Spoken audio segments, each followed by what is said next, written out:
আর কয়েকদিন পরেই জিলহজ মাস শুরু হতে যাচ্ছে। জিলহজ মাসের প্রথম 10টি দিন, এই দিনগুলো হলো ইবাদতের, নেক আমলের সবচেয়ে বড় যে মৌসুম রমাদান, তারপরে সবচেয়ে বড় মৌসুম হলো জিলহজের প্রথম দশক।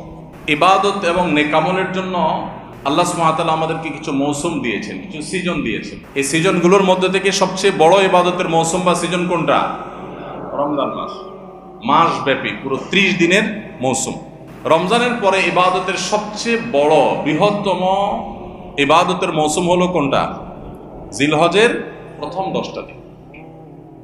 এই 10টা দিনের মর্যাদা, এই 10টা দিনের ফজিলত, এই 10টা দিনের মাহাত্ম্য আমাদের দেশের বেশিরভাগ মানুষ জানেন না। অথচ রমাদানের মর্যাদা মাশাআল্লাহ আমরা কম বেশি সবাই জানি।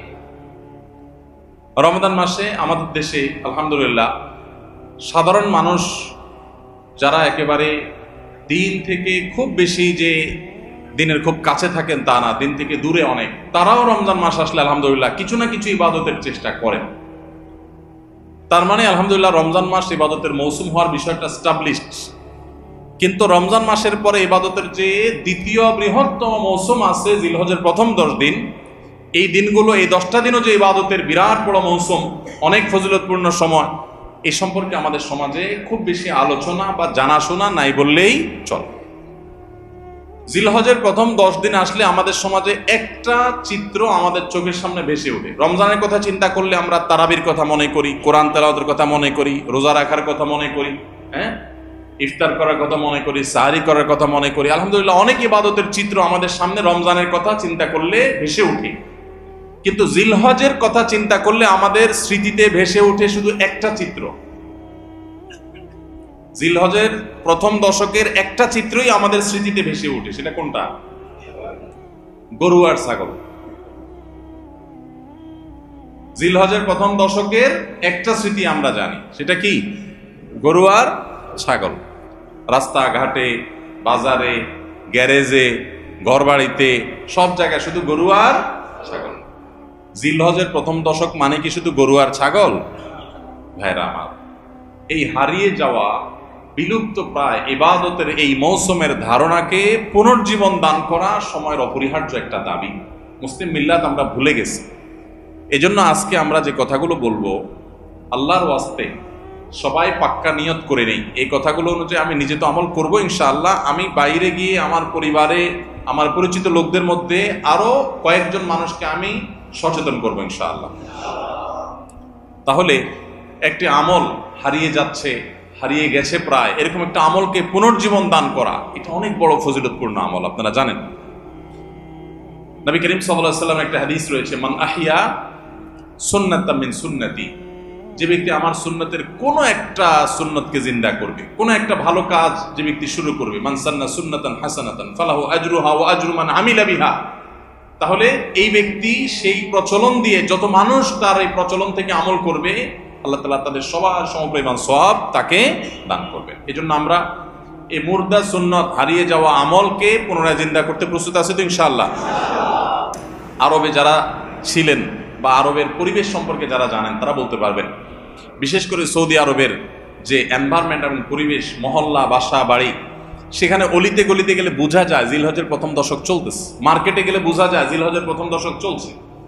সব জায়গায় তাকবীরের ধ্বনি শোনা যায়, আল্লাহু আকবার, আল্লাহু আকবার, লা ইলাহা ইল্লাল্লাহ, আল্লাহু আকবার, আল্লাহু আকবার, লিল্লাহিল হামদ। বিভিন্ন বাসা বাড়ির গেইটে ছোট্ট ডিভাইস রেখে দেয়, এই ডিভাইসে আপনার ছোট সাউন্ড বক্সে মৃদু ভলিউমে এই তাকবীরগুলো সুললিত কণ্ঠে বাজতে থাকে। পথচারী যারা যায় তারা এটা শুনে তাদের মনে হয় তারা পড়া শুরু করে দেয়। দোকানে যাবেন আপনি, মার্কেটে, শপিং মলে যাবেন, ছোট্ট করে আপনার হালকা ভলিউম দিয়ে এই তাকবীরগুলো বাজাতে থাকে, সেগুলো দেখে সবাই স্মরণ হয়, সবাই পড়তে থাকে। এভাবে গোটা সমাজে বোঝা যায় যে একটা ইবাদতের মৌসুম চলছে। কিন্তু আমাদের সমাজে যে গরু আর ছাগল ছাড়া আর কিছু দেখা যায় না। তো এই সুন্নাতটাকে আমরা জিন্দা করবো তো ইনশাআল্লাহ। ইসলামের এই ইবাদতগুলো, এগুলো যখন আমরা সমাজে জিন্দা করব, এগুলো যখন প্রচলিত হবে ইনশাআল্লাহ, দিন বিমুখ মানুষগুলো দিনদার হওয়ার জন্য এটা একটা বড় সহায়ক ভূমিকা পালন করবে। রমজানে আমরা ইবাদতের যে চার্জ করেছি ইবাদতের মাধ্যমে, এটা দীর্ঘ 2 মাস পর কিছুটা হলেও দুর্বল হয়ে গেছে, চার্জটা কমে গেছে। আবার জিলহজের প্রথম 10 দিন যখন ভালো করে রিচার্জ করব, আবার কিছুদিন ইনশাআল্লাহ চলতে পারবো আল্লাহ চাহেন তো। আল্লাহ আমাদেরকে সবাইকে আমলের তৌফিক দান করুন। ভাইরা আমার, কোরআনে কারিমে আল্লাহ রাব্বুল আলামিন সূরা ফাজর, কোরআনে কারিমে 30 নম্বর সূরা একটা সূরা হলো, সূরাগুলো একটা সূরা হলো সূরাতুল ফজর। এই সূরাতুল ফজরের মধ্যে আল্লাহ তাআলা বলেছেন ওয়াল ফজরি ওয়া লায়ালিন আশ, ফজরের শপথ। ফজর মানে কি? ফজরের নামাজ, সকাল। ফজরের শপথ, ওয়া লায়ালিন আশ, এবং 10টি রাতের শপথ। এই 10টি রাতের শপথ যে আল্লাহ তাআলা করলেন, আল্লাহ সুবহানাহু ওয়া তাআলা কোন বস্তুর নামে শপথ করার মানে হলো ওই বস্তুটা আল্লাহ তাআলার কাছে বিরাট বড় মর্যাদাবান। আল্লাহর সৃষ্টির মধ্যে যে সমস্ত সৃষ্টির নামে আল্লাহ শপথ করেছেন, এই সৃষ্টিগুলোর মাহাত্ম্য এবং শ্রেষ্ঠত্ব মর্যাদা বোঝানোর জন্য আল্লাহ তাআলা ওই বস্তুগুলোর নামে কি করেন? শপথ করেন। যদিও আল্লাহ ছাড়া কোনো মানুষের জন্য, বান্দার জন্য জায়েজ নাই আল্লাহ ছাড়া আর কারোর নামে কি করা? শপথ করা। নবী করিম সাল্লাল্লাহু আলাইহি ওয়াসাল্লাম বলেছেন মান আরাদা আন ইয়াহলিফা ফালইয়াহলিফ বিল্লাহি আও লিয়াসমুত। কেউ যদি শপথ করতে চায় সে আল্লাহর নামে করবে, আর নাহলে চুপ থাকবে। মায়ের কিরা, বাপের কিরা, অমুকের কিরা, তমুকের কিরা, মাথা সুইয়া, পাও সুইয়া, স্টিয়ারিং হুইল সুইয়া, ক্যাশ বাক্স সুইয়া, এই সমস্ত কোন ছুঁয়াছুঁয়ি করে এবং আল্লাহ ছাড়া আর কারোর নামে শপথ করা জায়েজ নাই। এটা নূহ মিনাশ শিরক, শিরকের একটা প্রকার। আল্লাহ ছাড়া কারুল্লাহ নামে কি করা? শপথ করা। তো আল্লাহ সুবহানাহু ওয়া তাআলা শপথ করেন তার সৃষ্টির নামে, কেন? শুধুমাত্র ওই সৃষ্টির মাহাত্ম্য মর্যাদা বোঝাবার জন্য, অথবা শপথ করে যে কথাটা আল্লাহ তাআলা বোঝাতে চান, বলতে চান, সেই কথাটার আজমত, তার বড়ত্ব বোঝাবার জন্য, যে এই কথাটা এত গুরুত্বপূর্ণ কথা, তোমরা বললে সেটাকে শপথ করে বলা লাগতো, এটা বোঝাবার জন্য আল্লাহ শপথ করেন। তো এই যে ওয়াল ফাজরি ওয়া লায়ালিন আশ, এই দুই আয়াতে আল্লাহ তাআলা শপথ করলেন। এরপরে 3 নম্বর আয়াতে বলছেন ওয়াল ওয়াশফাই ওয়াল ওয়াতরি, এবং জোড় এবং বেজোড়। এই 10টি রাতের মধ্যে আবার জোড় এবং বেজোড়, অর্থাৎ সবগুলো রাতের শপথ। বিশ্ববিখ্যাত তাফসীরের কিতাব তাফসীর ইবনে কাসীরের মধ্যে ইবনে আব্বাস রাদিয়াল্লাহু তাআলা আনহুর বরাতে, আরো অন্যান্য মুফাসসিরিনদের বরাতে উল্লেখ করা হয়েছে, এখানে 10টি রাত বলতে বোঝানো হয়েছে জিলহজের প্রথম 10টা, জিলহজ মাসের প্রথম 10টা রাত। এবং এই 10টা রাতের যে জোড় বেজোড় সবগুলোই যে ফজিলতপূর্ণ, এটা বোঝাবার জন্য আল্লাহ তাআলা আরেকটা আয়াত ব্যবহার করেছেন ওয়াশফাই ওয়াল ওয়াতর, জোড় এবং বেজোড় সবগুলো রাতের শপথ। তাহলে এখান থেকে জিলহজের প্রথম দশকের মর্যাদা বোঝা আসে কি আসে না? সহিহ বুখারীর একটা হাদিস রয়েছে, নবী করিম সাল্লাল্লাহু আলাইহি ওয়াসাল্লাম বলেছেন মা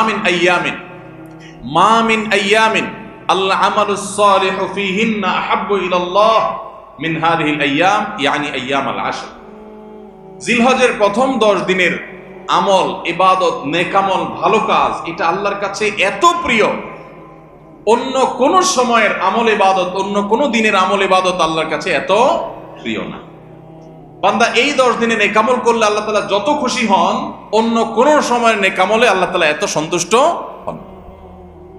জিজ্ঞাসা করা হলো কিলা ওয়ালাল জিহাদু ইয়া রাসূলুল্লাহ, সাহাবীরা প্রশ্ন করলেন হে আল্লাহর রাসূল, অন্য সময় আল্লাহর রাহে যদি কেউ জিহাদে যায়, অন্য সময় যদি জিহাদে রত হয়, তাহলে সেই আমলটার মর্যাদাও কি এই দশকের সাধারণ নেকামলের চাইতে উত্তম না? ওটা তো জিহাদ, জীবন বাজি রাখা। এই সময়ের সাধারণ নেকামলের চাইতে অন্য সময়ের জিহাদটাও কি উত্তম না? নবী সাল্লাল্লাহু আলাইহি ওয়াসাল্লাম বলেছেন ওয়ালাল জিহাদু ফি সাবিলিল্লাহ, অন্য সময়ের জিহাদও এই সময়ের সাধারণ নেকামলের চাইতে উত্তম না, ইল্লা, তবে অন্য সময়ের জিহাদ যদি কেউ এই পর্যায়ে করে যে তিনি তার জান মাল সবকিছু নিয়ে জিহাদে গেছেন, কিন্তু কিছু নিয়েই ফিরে আসতে পারেন না, সব আল্লাহর রাহে কোরবানি করে দিয়েছেন, এই লোকের কথা ভিন্ন, তার মর্যাদা সবকিছুর উপরে। তাহলে এই দশকের নেকামল, এই দশকের ইবাদত বন্দেগীর মর্যাদা এত বেশি ভাইরা আমার, যে আল্লাহ রাব্বুল আলামিনের কাছে বছরের অন্য কোন সময়ের কোন আমল, এমনকি জিহাদও, সাধারণ জিহাদও এই দশকের নেকামলের চাইতে বেশি প্রিয় না। এই হাদিস থেকে, বুখারীর এই হাদিস থেকে আমরা কি বুঝলাম? যে এই দশক আল্লাহ সুবহানাহু ওয়া তাআলার কাছে ইবাদতের দশক, নেকামলের দশক, মর্যাদার দশক, ফজিলতের দশক। আল্লাহ রাব্বুল আলামিন এই দশকের কদর করার তৌফিক আমাদের সবাইকে দান করুন। ভাইরা আমার, বিশ্ববিখ্যাত হাদিসবেত্তা হাফেজ ইবনে হাজার আসকালানী রাহমাতুল্লাহি আলাইহি জিলহজের প্রথম দশক সম্পর্কে বলেছেন, জিলহজের প্রথম দশকের এত মর্যাদা কেন বেশি ভাই? কারণ সমস্ত ইবাদাতের সমাহার এই দশকের মধ্যে আছে। ইসলামের যে মৌলিক ইবাদতগুলো আছে, প্রায় সব মেইন সব ইবাদতগুলোর সমাহার এই দশকে আপনি খুঁজে পাবেন, এমনকি রমজানেও পাবেন না সব। এই দশকে সবগুলোর সমাহার পাবেন। কিভাবে?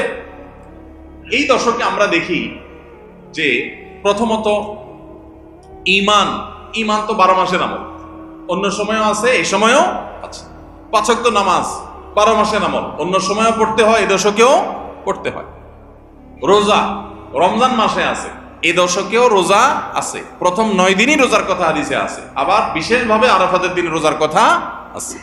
তাহলে ইসলামের তৃতীয় রকম রোজা।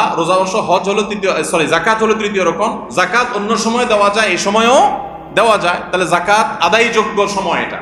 আবার রোজারও আমল এই দশকের মধ্যে আছে। আর হজ তো হয়ই এই দশকে, হজের মূল কাজই হলো এই দশকে, ফরজ কাজগুলো সব এই দশকেই হয়ে যায়। তাহলে এই দশকে ঈমান আছে, নামাজ আছে, জাকাত আছে, রোজা আছে, হজ আছে, আবার কোরবানি আছে, আবার জিকিরের জন্য আলাদা নির্দেশ আছে। এই দিনগুলোতে বিশেষভাবে আল্লাহর জিকির করো, আছে না নাই ভাই? তাহলে আমরা কি বুঝলাম? এই দশকে সমস্ত ইবাদতের কি আছে? সমাহার আছে, সমস্ত ইবাদতের নজির আছে। এই জন্য এই দশকের মর্যাদা অনেক বেশি। আল্লাহ রাব্বুল আলামিন এই দশকের মর্যাদা এবং কদর আমাদের সবাইকে করার তৌফিক নসিব করুন। ভাইরা আমার, এই দশকের মর্যাদা নিয়ে আমরা কথা বাড়াতে চাই না, এবার আমরা করণীয়তে চলে যাই। কি করব আমরা কোরআন এবং হাদিসের আলোকে 11টি আমলের কথা বলতে পারি। এই 11টি আমল এই দশকের জন্য খাস, স্পেশাল।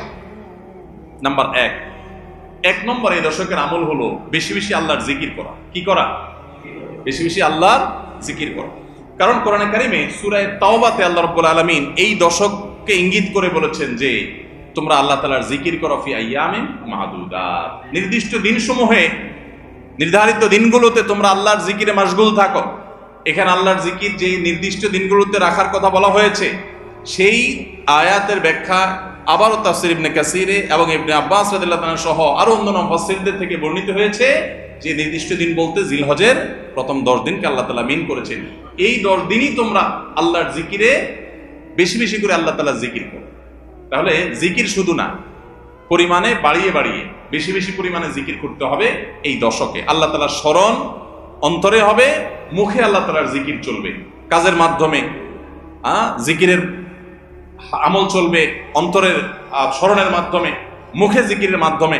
কোরআনের তেলাওয়াত একটা জিকির, তাসবিহ গুলো একটা জিকির, তাহমিদ আল্লাহর প্রশংসা একটা জিকির, এরকম যত জিকির আছে এই দশক হলো জিকিরের দশক। সবচেয়ে বেশি জিকির চলবে, সবচেয়ে বেশি কি চলবে? জিকির চলবে। দ্বিতীয়ত যে আমলটি চলবে তা হলো যে কোনো নেকামল, যে কোনো নেকামল। কারণ একটু আগে আমরা হাদিস শুনলাম যে নবী করিম সাল্লাল্লাহু আলাইহি ওয়াসাল্লাম বলেছেন মা মিন আইয়ামিন আল আমালুস সালিহু ফিহিন্না আহাব্বু ইলাল্লাহ মিন হাযিহিল আইয়াম। এই জিলহজের 10 দিনের চাইতে অন্য কোন দিনের নেকামল আল্লাহর কাছে বেশি প্রিয় না। মাস হিসাবে রমাদান সবচেয়ে সেরা, আর দিন হিসাবে খুচরা দিনগুলোর মধ্যে রমজানের বাইরে সবচেয়ে সেরা কোনটা? জিলহজের প্রথম দশক। রমজানের পরে মর্যাদার বিচারে সবচেয়ে বেশি মর্যাদাপূর্ণ দশক হলো এই দশক। এই জন্য এই দশকে আমল করলে আল্লাহর কাছে এত প্রিয় যে অন্য কোনো সময়ের আমল আল্লাহর কাছে এত প্রিয় না। এই জন্য এই দশকের দ্বিতীয় আমল হলো বেশি বেশি নেকামল করা। বেশি বেশি কি করা? নেকামল করা। রুটিন যে কাজগুলো আছে সেগুলো বিশেষ ইহতিমামের সাথে করা। অন্য সময় আপনি নামাজের টুকটাক গাফলতি করেন, কিন্তু এই দশকে মোটেই করবেন না। অন্য দশকে আপনার ফজরের জামাত একটু মিস হয়, এই দশক মোটেই করবেন না। আগে থেকে ইহতিমাম থাকবে যে এই দশক কোনোভাবে ইবাদত থেকে আমি যেন দূরে না থাকি। আল্লাহ তাআলা আমাদের সবাইকে আমলের তৌফিক দান করুন। তাহলে 2 নম্বর আমল হলো বেশি বেশি নেকামল করা এই দশকে। রুটিন নেকামলগুলো যেগুলো সবসময় করতে হয় এগুলোকে বিশেষ ইহতিমামের সাথে করা, আর আরো নফল আমল বাড়িয়ে বাড়িয়ে করা। আপনি অন্য সময় কোরআন তেলাওয়াত খুব বেশি করতে পারেন না, এই দশকে কোনো অবস্থাতে ছাড়বেন না। অন্য সময় তাসবিহ তেলাওয়াত খুব বেশি হয় না, এই দশকে কোনো অবস্থায় ছাড়বেন না। অন্য সময় নামাজে খুব বেশি খুশু ধরে রাখতে পারেন না, এই দশকে চ্যালেঞ্জ থাকবে যে ধীরস্থিরতার সাথে মনোযোগের সাথে নামাজ পড়ব। এভাবে নেকামলের কসরত করতে থাকবেন আল্লাহর প্রিয় পাত্র হওয়ার পথে। আমরা এগিয়ে যেতে চাইলে এই দশক, এই 10টা দিন আমাদের জন্য বিরাট বড় একটা সুযোগ। আল্লাহ আমাদের সবাইকে তৌফিক দান করুন। 3 নম্বর, এই দশকের করণীয় হলো সকল গুনাহ থেকে অন্য সময়ের চাইতে এই সময়টাতে বেঁচে থাকার জন্য বেশি সচেষ্ট থাকা। গুনাহ তো 12 মাসই আমরা করব না, কিন্তু এই দশক গুনাহ না করার ব্যাপারে চেষ্টাটা একটু বেশি থাকবে। কারণ আপনারা সূরা তাওবার একটা আয়াত শুনেছেন, আল্লাহ রাব্বুল আলামিন সম্মানিত 4 মাসের আলোচনা করে বলেছেন যালিকাদ দীনুল কাইয়্যিম ফালা তাজলিমু ফিহিন্না আনফুসাকুম এই সম্মানিত মাসগুলোতে তোমরা নিজের প্রতি নিজে অবিচার করিও না। ভাইরা আমার, তার মানে যেই সময়টাতে আল্লাহর নৈকট্য লাভের সুযোগ, ওই সময়টাতে যদি কেউ পাপাচারে লিপ্ত হয়, এর চেয়ে পাপিষ্ঠ আর কে আছে?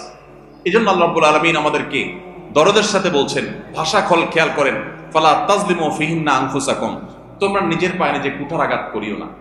এই 10 দিন না, শুধুমাত্র এই পুরো সম্মানিত 4 মাস, সম্মানিত 4 মাসের ভিতরে টানা 3টা মাস চলছে, জিলকদ, জিলহজ, মুহররম, আর একটা হলো রজব মাস, রমজানের আগের মাস। তাহলে সম্মানিত 4 মাসের মধ্যে এই 10টা দিন আবার বিশেষ মর্যাদাবান। অতএব এই আয়াতটা এখানে আরো বেশি ফিট হবে, অর্থাৎ পাপাচার থেকে বাঁচার জন্য আলাদা কসরত থাকবে। অন্য সময় আমি গুনাহের কাজ করলেও এই দশকে কোন অবস্থাতে আল্লাহর নাফরমানি করব না। আল্লাহ আমাদের সবাইকে বেঁচে থাকার তৌফিক দান করুন। ভাই আমার, তাহলে 3 নম্বর আমল আমরা পেয়ে গেলাম। 4 নম্বর আমল হলো, যাদেরকে আল্লাহ তাআলা সামর্থ্য দিয়েছেন তারা হজ করবেন। এই দশক হজের আমলের মাস, আমলের দশক, এই দশকেই তো হজ হবে। অতএব যাদের তৌফিক দিয়েছেন আল্লাহ তাআলা, তারা কি করবেন? হজ করবেন। এটা এই দশকের আমল। এটা হলো 4 নম্বর আমল। 5 নম্বর আমল হলো, যাদেরকে আল্লাহ সামর্থ্য দিয়েছেন তারা এই দশকে কোরবানি করবেন। কারণ কোরবানি এমন একটা আমল, নবী করিম সাল্লাল্লাহু আলাইহি সাল্লাম মদিনা হিজরত করেছেন, এরপর থেকে প্রতি বছরই তিনি কি করেছেন? কোরবানি করেছেন। আল্লাহ নির্দেশ করেছেন, ফাসাল্লি লিরাব্বিকা ওয়ানহার, তুমি তোমার রবের নির্দেশ পালনার্থে নামাজ আদায় করো এবং কোরবানি করো। এই জন্য ঈদুল আজহা, অর্থাৎ এই জিলহজের প্রথম দশকের শেষ দিন, অর্থাৎ 10ম দিনে কোরবানির আমলটা করা, এটা যাদের সামর্থ্য আছে তাদের জন্য প্রযোজ্য। এই দশকের একটা আমল হলো কি করা? কোরবানি করা। কয়টা আমল গেল? 5টা। 6 নম্বর হলো, যাদের কোরবানি করার ইচ্ছা আছে তারা জিলহজের চাঁদ ওঠার আগে আগে, জিলকদ মাসের শেষ দিনের মধ্যে তাদের হাতের নখ, চুল, গোঁফ, অবাঞ্ছিত লোম এগুলো সব কেটে পরিষ্কার করে ফেলবেন এবং এই দশক আর সেগুলোতে হাত দিবেন না।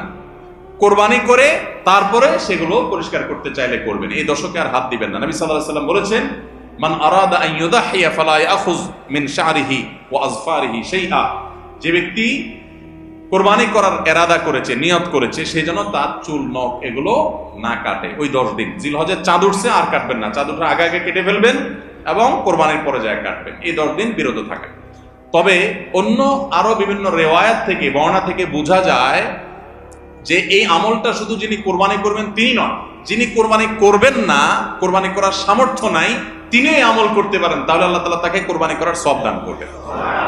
এমনকি কোন কোন সালাফ, কোন কোন সাহাবী থেকে আমলও বর্ণিত আছে যে বাসার বাচ্চা কাচ্চা যারা আছে তাদেরকেও এই দশকে চুল, নখ ইত্যাদি কাটতে নিষেধ করেছেন। তার চুল, নখ ইত্যাদি কাটা থেকে বিরত থাকা এই 10 দিন, আগে কাটা এবং পরে কাটা, এই 10 দিন না কাটাকাটি না করা, এটা একটা মুস্তাহাব আমল। এবং প্রায় সব ফুকাহা একরাম এই ব্যাপারে একমত হয়েছে। মওসুআ ফিকহিয়া কুয়েতিয়ার মধ্যে লেখা হয়েছে যে ইত্তাফাকাল ফুকাহা, সব ফকিহগণ প্রায় একমত যে এই দশকে যিনি কোরবানি করবেন তিনি তো বটেই, কোরবানি যিনি করবেন না তাদের তরফ থেকেও চুল, নখ এগুলা কাটা থেকে বিরত থাকা মুস্তাহাব। তাহলে 6 নম্বর আমল গেল চুল, নখ ইত্যাদি দশক না কেটে থাকা। 7 নম্বর আমল হলো এই দশকে বেশি বেশি তাকবীর পাঠ করা। এটা তাকবীরে মুতলাক বলা হয়, সাধারণ তাকবীর। আল্লাহু আকবার, আল্লাহু আকবার, লা ইলাহা ইল্লাল্লাহ, আল্লাহু আকবার, আল্লাহু আকবার, ওয়ালিল্লাহিল হামদ। এই তাকবীরটা হলো মিন শাআইরিল ইসলাম, এটাকে আমরা করতে পারি। ইসলামের যে নিদর্শনগুলো আছে সেগুলোর মতো করে এই তাকবীরটা আমরা পাঠ করব। এমন ভাবে পাঠ করব যে অলিতে গলিতে, রাস্তাঘাটে সব জায়গায় তাকবীরের ধ্বনি চলতে থাকবে, কারোর ডিস্টার্ব করে না, মৃদু কণ্ঠে সব জায়গায় গুনগুনিয়ে আমাদের মুখ থেকে তাকবীর চলবে। আপনারা অনেকে হয়তো শুনে থাকবেন, সাহাবায়ে কেরাম রিদওয়ানুল্লাহি তাআলা আজমাইনের মধ্য থেকে কেউ কেউ, আবু হুরায়রা রাদিয়াল্লাহু তাআলা আনহু, আরো কোন কোন সাহাবীর আমল বর্ণিত আছে যে প্রথম দশক শুরু হলে তারা বাজারে চলে যেতেন। বাজারে কেন যেতেন ভাই? শুধুমাত্র এই নিয়তে বাজারে যেতেন যে বাজারে গিয়ে অনেক মানুষজন থাকবে, তাদের সামনে গিয়ে উচ্চস্বরে তাকবীর পাঠ করব, আমার তাকবীর শুনে পুরো বাজারে সবাই গুনগুনিয়ে তাকবীর বলে উঠবে, এই উদ্দেশ্যে শুধুমাত্র কোন কোন সাহাবী বাজারে যেতেন। এবং যে বলতেন আল্লাহু আকবার, আল্লাহু আকবার, লা ইলাহা ইল্লাল্লাহ, আল্লাহু আকবার, আল্লাহু আকবার, ওয়ালিল্লাহিল হামদ। শয়তান আমাদের পুরো সমাজকে গ্রাস করে ফেলছে ভাই, সর্বত্র আমাদের বাসা বাড়ি, আমাদের ব্যবসা প্রতিষ্ঠান, আমাদের শিক্ষা প্রতিষ্ঠান, আমাদের চিন্তা চেতনা, মন মগজ, দেহ মস্তিষ্ক সবকিছু ইবলিস নানাভাবে আমাদেরকে প্রভাবিত করে রাখে। ইবলিসের ওয়াজ তো আজকাল আমরা শুনি না। কোরআনে আল্লাহ তাআলা সবচেয়ে বেশি যাকে শত্রু হিসাবে দেখাইছেন সে হলো কে? ইবলিস। তার ব্যাপারে আল্লাহ বলেছেন যে সে আমাদের আদু ও মুবিন, স্পষ্ট শয়তান। আমরা জীবনে কোনোদিন দেখিই নাই, আল্লাহ বলেছেন স্পষ্ট শয়তান। কেমনে স্পষ্ট হলো? আমরা দেখিই না, সে থাকে গোপনে, আল্লাহ বলছেন স্পষ্ট। ভাইরা আমার, এই জন্য আল্লাহ স্পষ্ট বলেছেন যে শয়তান নিজে দেখা না দিলে কি হবে? শয়তানের শয়তানি সারাক্ষণ আমাদের চোখের সামনে ভাসে, চতুর্দিক থেকে শয়তানের শয়তানি আমরা দেখি না? তো এই শয়তান তার শয়তানি করে করে পরিবেশটাকে আমাদের নষ্ট করে ফেলছে। আমাদের দেশ তরুণ প্রজন্মকে ধ্বংসের দ্বার প্রান্তে নিয়ে যাওয়া হয়েছে।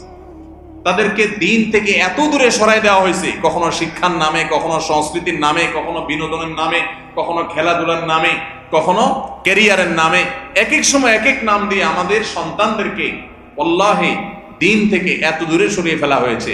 আমরা অনেকে এখনো আঁচ করতে পারছি না। ভয়াবহতা কোথায় গিয়ে ঠেকেছে অনেকে অনুমান করতে পারছি না। সমাজ থেকে শয়তানের এই সমস্ত শয়তানির প্রভাব দূর করবার জন্য জিলহজের প্রথম দশকে অলিতে গলিতে, রাস্তাঘাটে, বাসা বাড়িতে, ব্যবসা প্রতিষ্ঠানে সব জায়গায় তাকবীর ধ্বনি উচ্চারিত করতে থাকেন। এই তাকবীর ধ্বনি নীরবে না, সশব্দে। সশব্দে বলতে মানুষকে ডিস্টার্ব করে না, যতটুকু মানুষ সহনীয় হয় মৃদু কণ্ঠে এই তাকবীর গুনগুনিয়ে আমরা গাইতে থাকবো, আওয়াজ করে করে বলতে থাকবো, সর্বত্র এটি ধ্বনিত হতে থাকবে। এই আন্দোলনটা আমার প্রত্যেকটা একটু করতে হবে। রাজি আছি তো ইনশাআল্লাহ? ভাইরা আমার, বাজারে গিয়ে, চায়ের দোকানে, মাছের বাজারে বা খুব জমজমাট বাজারে গিয়ে যদি আপনি হঠাৎ করে তাকবীর দিয়া উঠেন, আল্লাহু আকবার, আল্লাহু আকবার, লা ইলাহা ইল্লাল্লাহ, আল্লাহু আকবার, আল্লাহু আকবার, ওয়ালিল্লাহিল হামদ, কত মধুর কণ্ঠে এই তাকবীর পাঠ করা যায়। আল্লাহু আকবার, আল্লাহু আকবার, আল্লাহ সবচেয়ে বড়, আল্লাহ সবচেয়ে বড়, লা ইলাহা ইল্লাল্লাহ, আল্লাহ ছাড়া সত্যিকারের কোনো মাবুদ নাই, লা ইলাহা ইল্লাল্লাহ, আল্লাহু আকবার, আল্লাহ বড়, ওয়ালিল্লাহিল হামদ, আল্লাহ বড়, আল্লাহ বড় এবং তার জন্য সমস্ত প্রশংসা। ভাইরা আমার, আল্লাহর বড়ত্ব এটা বলতে গিয়ে আজকাল আমাদের অনেকের হেজিটেশন হয়, আমাদের অনেকের মধ্যে ইতস্তত বোধ হয় যে মানুষের সামনে যায় বলবো। একা একা বলি ঠিক আছে, মানুষের সামনে আবার বলবো কেমন লাগে। এগুলো আমাদের ইমানের দুর্বলতার দলিল। আমার আল্লাহর বড়ত্ব বর্ণনা করতে আমার মধ্যে ইতস্তত বোধ যদি হয়, তো আমার চাইতে নিমুখ হারাম আর কে আছে আল্লাহর জমিনে? আমি কত আল্লাহ নিমুখ হারাম যে আল্লাহ সারাদিন আল্লাহর নিয়ামতের ভিতরে ডুবে আছি, আল্লাহর বড়ত্বটা জোরে বললে কে কি মনে করবে, আমি এই চিন্তা করছি। তো আমরা ইনশাআল্লাহ এই অচল আয়াতন ভাঙবো তো? আমরা ইনশাআল্লাহ এই হীনমন্যতা, এই ইতস্ততা দূর করবো তো ইনশাআল্লাহ? ভাইরা আমার, টার্গেট করে করে বাসায় যাওয়ার সময় মোবাইলে অ্যালার্ম দিয়ে দিই, লিখে লিখে রিমাইন্ড করে করে তারপরে আমল করব। মনে থাকবে তো ইনশাআল্লাহ? যেখানে মানুষ আছে একটু জোরে জোরে তাকবীর পাঠ করবো। বাসায় ঢোকার সময় জোরে জোরে পড়তে পড়তে ঢুকবেন, যাতে বাসার সবাই তাকবীর দিয়ে উঠে।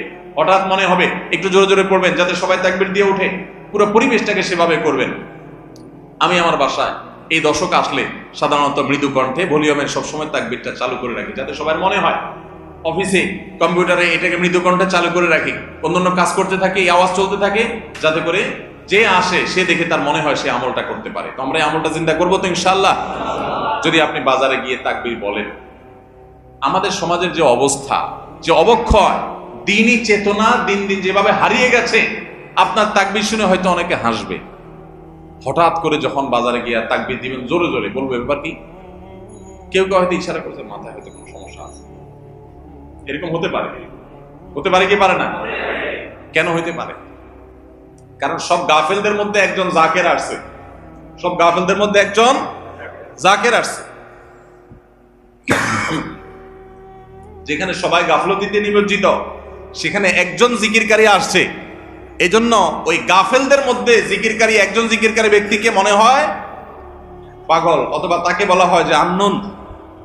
অথচ হওয়া দরকার ছিল মুসলমানদের সমাজে সবাই জাকের, এক দুজন গাফেল, আর আমরা সবাই হয়ে গেছি গাফেল। এই জন্য একজন জিকিরকারী হলে তাকে মানুষ কি করে? উপহাস করে, পাগল মনে করে।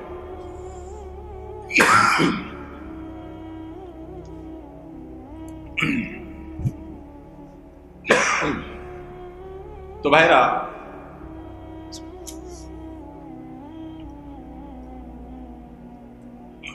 ওই যে কোন দেশে নাকি রাজাকে ভবিষ্যৎবাণী করা হয়েছে যে রাজা সাহেব পাগলা পানি আসতেছে, পাগলা পানি। বন্যার পানিতে যে পানি আসবে এটাতে সব জায়গায় ছড়ায় যাবে, এটা পাগলা পানি, দেশে আর কোনো পানি থাকবে না, এই পানি সবাই খাইতে বাধ্য হবে, আর এই পানি পাগলা পানি নাম এই জন্য দেওয়া হয়েছে, এই পানি যে খাবে সে পাগল হয়ে যাবে। রাজা সাহেব এই ভবিষ্যৎবাণী শুনে পরামর্শ করতেছেন সব মন্ত্রীদের সাথে যে কি করা যায়। দেশের সব মানুষ পাগল হয়ে গেলেও আমার তো অন্তত ভালো থাকতে হবে, আমি পাগল হয়ে গেলে দেশ চলবে কেন? তো সবাই বুদ্ধি দিচ্ছে, রাজা সাহেব এক কাজ করেন, তাহলে আপনার রাজ বাড়িতে বেশি করে পানি স্টক করে রাখেন, যে পাগলা পানি যখন আসবে, সাধারণ পানি যখন থাকবে না, টাঙ্কিতে আপনার বাসায় পর্যাপ্ত পানি থাকবে, 1-2 মাস চলবে। তো অন্তত আপনি ওই পানিগুলা খায়া ভালো থাকলেন, জনগণ সব পাগল হয়ে গেল, আপনি একটু সামলালেন। তো বুদ্ধি অনুযায়ী রাজা সাহেব সব পানির ব্যবস্থা রাখছে এবং বিরাট পানির ট্যাঙ্কি ভরে ফেলছে। ভরার পর এবার সেই পানির ট্যাঙ্কির পানি রাজা সাহেব এবং তার ফ্যামিলির লোকজন খাইছে, এবং যথারীতি জনগণ ওই পাগলা পানি খায় সব পাগল হয়ে গেছে, আর পাগল হয়ে সব কাপড় চোপড় খুলে ফেলছে। এখন সব পাগলরা এসে রাজবাড়ি ঘেরাও করে ফেলছে এবং সবাই মিলে বলতেছে, ওই দেখ কয়েকটা পাগল, কারণ এগুলোর পরনে কাপড় আছে, এগুলো মাথা নষ্ট হয়ে গেছে, এটা পরনে কাপড় পরে রয়েছে কেন? এবার রাজা সাহেব সবার সাথে পরামর্শ করতেছে পরিবার সদস্যদের সাথে, যে আমাদের কি করা এখন? সবাই যে আমাদেরকে পাগল বলা শুরু করছে, যদি পাগল বলে মাইদ্যুৎ দেওয়া শুরু করে দেয় কি করা যাবে? তখন এবার সবাই বুদ্ধি করলো পরিবারের লোকেরা, যে তাহলে এক কাজ করা যাক, যে সমাজের সব পাগল থাকে সেখানে আসলে সুস্থ থাকাটা দোষের, আমরাও চলেন পাগলা পানি খায় পাগল হয়ে যায়। এবার তারাও পাগলা খানি খায় পাগল হয়ে গেছে, এবার পাগলে পাগলে মিলছে, আর অসুবিধা হয়নি। এই সমস্ত গল্প হয়তো এর কোনো বাস্তবতা নাই, কিন্তু এই গল্প বলার উদ্দেশ্য হলো যে যেই সমাজে মানুষ সব গাফেল হয়ে যায়, ফাসেকের পরিমাণ বেশি হয়ে যায়, সেই সমাজে একজন বাজারে গিয়ে যখন আল্লাহু আকবার আল্লাহু আকবার তাকবীর ধ্বনি দিবে, তখন তাকে কিছু লোক পাগল বলাটা সমাজের মানুষের পাগল হওয়ার দলিল। পাগল হওয়া বলতে ফাসেক হয়ে যাওয়া, আল্লাহর জিকির থেকে দূরে সরে যাওয়ার দলিল। কেন? বাজারে যায় যদি কেউ একটু গেয়ে উঠে, মনের সুখে কোনো একটা গান গেয়ে উঠে, তাকে তো কেউ অসুস্থ মনে করে না। তাহলে জিকিরের ক্ষেত্রে এরকম কেন হয়? আপনি যদি বাসে উঠেন, উঠে বলেন আল্লাহু আকবার আল্লাহু আকবার লা ইলাহা ইল্লাল্লাহ আল্লাহু আকবার ওয়ালিল্লাহিল হামদ, প্রথম কারোর কাছে আনইজি লাগতে পারে। উঠার পর যদি আরেকজন পড়েন, বলবে যে ভাই হাতে কোনো ব্যাগ ট্যাগ তো দেখা যাচ্ছে না, কিছু বেচবে নাকি? অকার টকার নেই কোনো। আপনি যদি তখন সুন্দর করে, যারা অবাক হয়ে তাকাবে তাদের যদি বলেন, ভাই এই দশকে আমাদের নবীজি বেশি বেশি করে উচ্চস্বরে তাকবীর পাঠ করতে বলেছেন, আপনারা তো সবাই মুসলমান, আপনাদের সবাইকে স্মরণ করানোর জন্য আমি জোরে জোরে করছি, আপনারা কেউ মনে কিছু নিয়েন না, আলহামদুলিল্লাহ, তাইলে ইচ্ছা কত, আমরা এই আমলটা করবো তো ইনশাআল্লাহ। কঠিন আমল, কিন্তু এটাকে জিন্দা করতে পারলে সমাজে সর্বত্র যখন তাকবীরের ধ্বনি ভাসতে থাকবে, শয়তান পালা যাবে ইনশাআল্লাহ সমাজ থেকে। ঘরে যখন সারাদিন তাকবীর ধ্বনি ভাসতে থাকবে, শয়তান পালা যাবে। আল্লাহ আমাদের সবাইকে আমলের তৌফিক দান করুন। জিলহজের প্রথম দশকে এই আমলটা সম্পর্কে নবী করিম সাল্লাল্লাহু আলাইহি ওয়াসাল্লামের ভাষ্য খেয়াল করেন। তিনি বলেছেন, ফাকফিরু ফীহিন্না মিনাত তাকবীরি ওয়াত তাহলিলি ওয়াত তাহমিদ। জিলহজের প্রথম দশক যখন শুরু হয়, তোমরা বেশি বেশি করে তাকবীর পড়ো, বেশি বেশি করে তাহমিদ পড়ো, বেশি বেশি করে তাহলিল পড়ো, অর্থাৎ আল্লাহু আকবার লা ইলাহা ইল্লাল্লাহ আল্লাহু আকবার আল্লাহুল হামদ, এটা বেশি বেশি করে পাঠ করো, নবী সাল্লাল্লাহু আলাইহি ওয়াসাল্লাম নির্দেশ করেছেন। তাহলে কয় নম্বর আমল গেল? 7 নম্বর আমল, বেশি বেশি করে তাকবীর তাহমিদ তাহলিল পড়া। 8 নম্বর আমল হলো এই তাকবীর তাহমিদ তাহলিলটাই বিশেষভাবে পড়া। 7 নম্বরটা হলো সাধারণভাবে রাত দিন যতক্ষণ পারেন বেশি বেশি পড়বেন, কোনো সময় ফিক্স নাই, এবং 10 দিন ফুল। আর 8 নম্বর আমল হলো এই তাকবীরটাই নির্দিষ্ট সময় নির্দিষ্ট দিনগুলোতে বিশেষভাবে পড়া। সাধারণভাবে তো পড়বেনই, আর বিশেষভাবে পড়বেন। বিশেষভাবে কখন? আইয়ামে তাশরিকে। আইয়ামে তাশরিক কাকে বলা হয় ভাই? জিলহজের 9 তারিখ ফজরের পর থেকে নিয়ে জিলহজের 13 তারিখ আসর পর্যন্ত।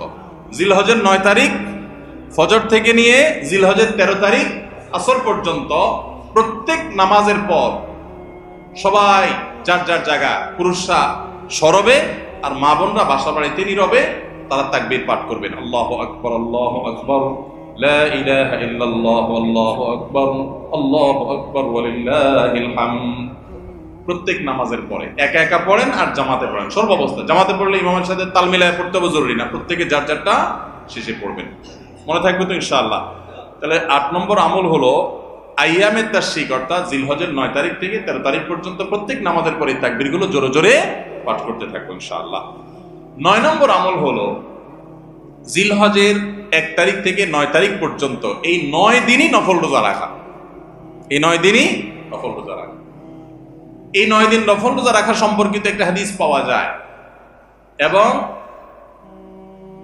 এই 9 দিনের নফল আমল সম্পর্কে মওসুআ কুওয়েতিয়া ফিকহিয়া কুয়েত থেকে প্রকাশিত ফিকহ বিশ্বকোষ, সেখানে বর্তমান সময়ের সবচাইতে অথেন্টিক ফতোয়ার কিতাবগুলোর মধ্যে থেকে, প্রসিদ্ধ কিতাবগুলো থেকে একটা, ফতোয়ার কিতাবগুলো থেকে মওসুআ ফিকহিয়া কুওয়েতিয়া, সেখানে লেখা হয়েছে যে ইত্তাফাকুল ফুকাহা, সমস্ত ফকিহগণ এর উপরে একমত যে জিলহজের 1 তারিখ থেকে 9 তারিখ পর্যন্ত এই 9 দিনই রোজা রাখা মুস্তাহাব। এই 9 দিন রোজা রাখা মুস্তাহাব। বিভিন্ন বর্ণনায়ও এটি প্রমাণিত হয়, যদি সে বর্ণনাগুলো কোনটা সনদ দিয়ে মুহাদ্দিসরা কেউ আপত্তি তুলেছেন, কিন্তু ফুকাহা কেরাম এ ব্যাপারে রেকমেন্ড করেছেন যে এই 9 দিন রোজা রাখা মুস্তাহাব। যেহেতু জিলহজের প্রথম 10 দিনের পুরো 10 দিনই ইবাদত আল্লাহর কাছে প্রিয়, অতএব নফল আমল, রোজাও একটা নফল আমল, সেই হিসাবে রোজাটা অটোমেটিকও চলে আসে। এজন্য 9 নম্বর আমল হলো জিলহজের 1 থেকে 9 তারিখ পর্যন্ত এই দিনগুলো কি করা? রোজা রাখা। 10 নম্বর আমল হলো স্পেশালি, বিশেষভাবে আরাফার দিনে, অর্থাৎ জিলহজের 9 তারিখে রোজা রাখা। জিলহজের 9 তারিখে কি করা? রোজা রাখা। প্রথম 9 দিন সাধারণ, আর বিশেষভাবে 9 তারিখের গুরুত্ব আরো বেশি, কারণ নবী করিম সাল্লাল্লাহু আলাইহি ওয়াসাল্লাম বলেছেন, সিয়ামু ইয়াউমি আরাফা আহতাসিবু আলাল্লাহি আন ইউকাফিরা আস-সানাতাল্লাতী ক্বাবলাহা ওয়াল্লাতী বা'দাহা। আরাফাত দিনের রোজা, অর্থাৎ জিলহজের 9 তারিখের রোজা, এই রোজা সম্পর্কে আল্লাহর কাছে আমার ধারণা, আল্লাহর প্রতি নবী সাল্লাল্লাহু আলাইহি ওয়াসাল্লাম বলছেন যে আমার ধারণা যে এই রোজার বিনিময়ে আল্লাহ তাআলা 1 বছর পূর্বের আর 1 বছর পরের, অর্থাৎ আগামী 1 বছর এবং গত 1 বছরের গুনাহ আল্লাহ তাআলা মাফ করে দিবেন। আমরা এই পর্যন্ত যত ফজিলতের কথা শুনেছি, পিছনে গুনাহ মাফ করে দিবেন, গত 1 বছর গুনাহ মাফ করে দিবেন, সারাদিনই গুনাহ মাফ করে দেওয়া হবে, এরকম বিভিন্ন হাদিস আমরা শুনেছি, কিন্তু এরকম কোন হাদিস কেউ হয়তো আমরা এই হাদিস ছাড়া আরেকটা হাদিস শুনি নাই যে 1 বছর অগ্রিম গুনাহ মাফ করবেন। যদি আল্লাহ তাআলা কাউকে হায়াত দেন, তিনি 1 বছরের গুনাহ মাফ পেয়ে যাবেন। কোন কোন হাদিস বেত্তাগণ বলেন যে হাদিসের মধ্যে ইশারা পাওয়া যায় যে কেউ যদি আরাফাতের রোজা রাখার তৌফিক পায়, হয়তোবা আগামী 1 বছর হায়াত পাওয়ার তৌফিক হবে তার। যদিও এটা জাস্ট একটা ব্যাখ্যা, এটা এমন না যে হাদিসে বলা হয়েছে আলাদা গ্যারান্টি দিয়ে, এরকম না। অতএব ব্যত্যয় ঘটলে করতে পারে। কথা বুঝে আসছে ভাই? তো এই জন্য এই আরাফাত দিনের রোজা এটা আমরা মিস করবো না ইনশাআল্লাহ। তাহলে 10 নম্বর আমল গেল জিলহজের 9 তারিখের রোজা। 11 নম্বর আমল হলো ঈদুল আজহার সমস্ত সুন্নাতগুলো আমল করা। ঈদুল আজহার অনেকগুলো সুন্নাত আছে না, এই সুন্নাহগুলো সবগুলো আমল করা। ঈদুল আজহার যে সুন্নাহগুলো আমল সাধারণত হয় না, গোসল আমরা করি, সুগন্ধি আমরা ব্যবহার করি, আলহামদুলিল্লাহ, অন্য অনেক সুন্নাত আমরা আমল করি, কিন্তু যে সুন্নাতের আমল সাধারণত হয় না তার ভিতরে একটা হলো ফজরের নামাজ মহল্লার মসজিদে এসে পড়া, ভোর রাতে আগে আগে উঠা। অন্য সময়ের চাইতে ঈদের দিন ফজরে মুসল্লি আরো আমাদের মসজিদে কম থাকে, কারণ চাঁদ রাতে তামাশা করে বেড়ায়, ফজর নামাজ মিস হয়ে যায়। তো ইমানদার সেটা করতে পারেন না। ঈদের সুন্নাহটা বিশেষভাবে আদায় করার চেষ্টা করা দরকার, অর্থাৎ জামাতের সাথে ফজর নামাজ পড়া দরকার, আগে আগে উঠা দরকার। ঈদের দিনের সুন্নাতগুলোর মধ্যে থেকে একটা। আরেকটা সুন্নাত আমাদের অবহেলিত, আদায় হয় না, সেটা হলো ঈদুল আজহা হোক আর ঈদুল ফিতর হোক, ঈদের নামাজ মাঠে পড়ার চেষ্টা করা দরকার। কোথায়? মাঠে। মাঠ এখন কম, বিশেষ করে শহর এলাকাতে মাঠ একটু কম, কিন্তু যেগুলো আছে সেগুলো যদি সঠিকভাবে সবগুলোকে ব্যবহার করা হয় তাহলে অনেক জায়গায় সুন্নাহ জিন্দা হয়। আমরা ঈদের নামাজ মসজিদে পড়ি, কেন পড়ি? একটা অজুহাত দেই, মাঠ কম। এই অজুহাত সব ক্ষেত্রে গ্রহণযোগ্য না এবং সঠিক না। অনেক জায়গায় মাঠ থাকা সত্ত্বেও মানুষ মসজিদে নামাজ পড়ে, কারণ সব মহল্লার মানুষ আলাদা আলাদা নিজেরা একটু মাতবরি করতে চায়। আমরা আবার আরেক জায়গায় নামাজ পড়তে যাবো, আমাদের একটা বাঁকাওয়াতি থাকে। এই রোগ মসজিদে মসজিদে ঢুকে গেছে, মসজিদ কমিটির লোকদের মধ্যে রোগ ঢুকে গেছে। তারা এই কোরবানি করতে রাজি না যে আমরা এখানে জমাত করবো না, চল আমরা সবাই মিলে বড় একটা মাঠে করি। বড় মাঠে কয়েক মসজিদের মুসল্লিরা একসাথে নামাজ আদায় করার যে সৌন্দর্য আছে, এই সৌন্দর্য মসজিদের মধ্যে ঈদের নামাজ পড়ার মাধ্যমে নাই। এই জন্য ভাইরা, মাঠে ঈদের নামাজ জিন্দা করার চেষ্টা করতে হবে ইনশাআল্লাহ। চেষ্টা করা যাবে না ইনশাআল্লাহ?